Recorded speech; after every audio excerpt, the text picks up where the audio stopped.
The rest of the world has been having far too much fun for far too long. The good news, it's now Canada's turn. This week on Test Drive, the all-new Evo.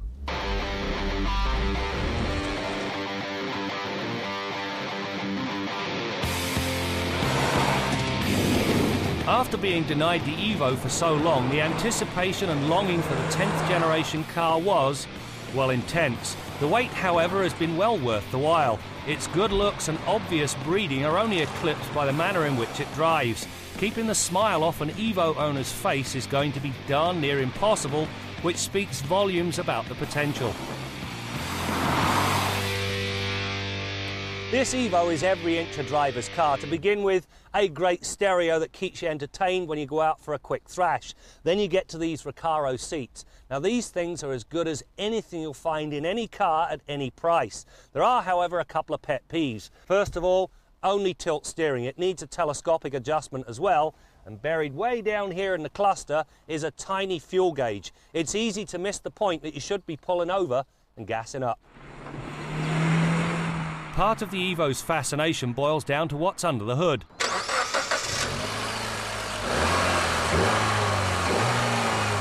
The 2-litre turbocharged engine is, in a word, a blinder. Along with its 291 horsepower comes a very willing 300 pound-feet of torque that shows up for work at 4,000 RPM. The fact that turbo lag is virtually non-existent means it catches fire the moment the driver drops the hammer.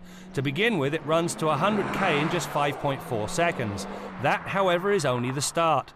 Jam the gas at 80 and the speedo flashes through 120 kilometers an hour in a world-class 4.1 seconds. Keep the hammer down and you can kiss your license goodbye.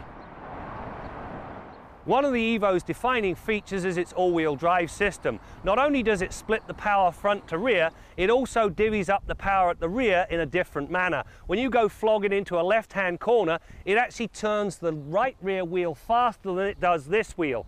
That action actually turns the car into the corner. Now that does a number of good things. First of all, less need for steering input, which reduces the likelihood of understeer. But more importantly, the all-wheel drive system is actually used as the first level of electronic stability control.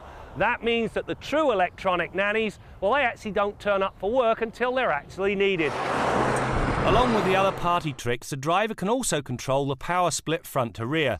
There are tarmac, gravel and snow modes, each of which changes the manner in which the grunt reaches the road and the manner in which the Evo handles. It's a superb system that is only rivaled by BMW's xDrive with DPC and the latest Haldex system employed by Saab.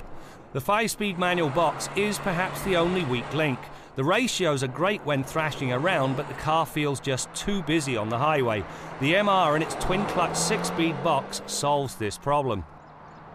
This Evo is all about handling and balance. Now the handling side, you'll find an awful lot of aluminum in everything from the suspension components to the hood. As for the balance, well, you'll find some of that right here.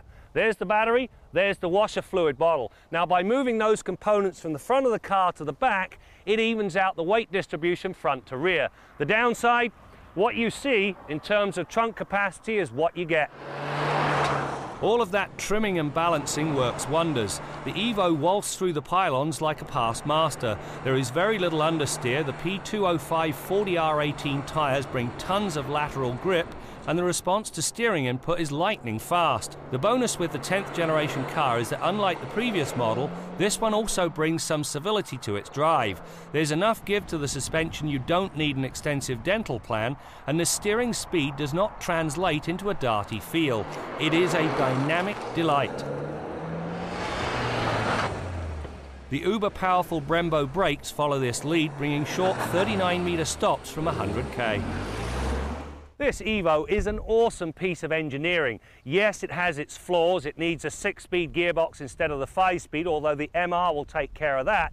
It's got fantastic brakes, great handling, power to beat the band, and an all-wheel drive system that is world-class. In fact, only Saab and BMW offer anything with anywhere near the same sort of sophistication. This thing was well worth the wait.